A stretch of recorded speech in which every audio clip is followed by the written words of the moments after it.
Have you ever felt like your body was stuck in survival mode, even when the danger was over?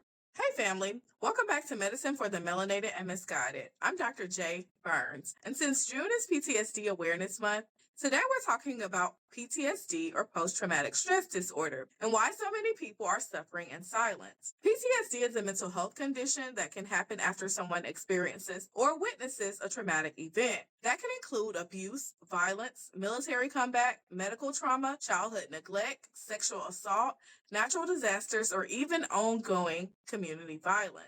And let's be clear, trauma and PTSD are not the exact same thing. Many people experience trauma. Trauma is the emotional response to something deeply distressing or harmful. PTSD happens when the body and brain continue reacting as if the threat is still happening long after the event is over. So while all PTSD involves trauma, not all trauma develops into PTSD. And that difference matters because we never want to minimize someone's pain by saying things like this. Well, everybody goes through something. Yes, many people experience hardships, but PTSD can disrupt sleep, relationships, work, concentration, emotional regulation, and even physical health. Symptoms may include flashbacks, nightmares, avoidance, hypervigilance, irritability, emotional numbness, and feeling constantly unsafe. Now let's talk about our community. Research shows Black Americans are exposed to higher rates of trauma, including racial discrimination,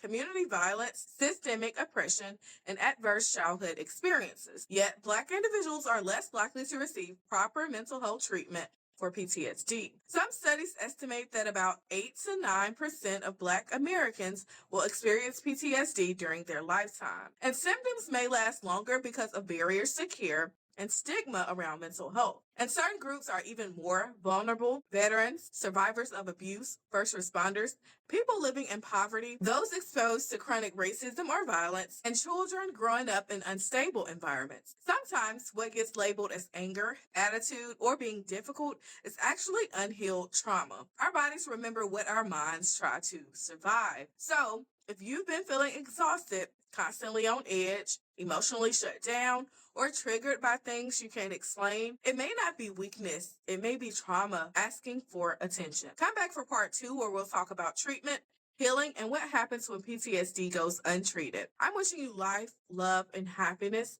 Please take care.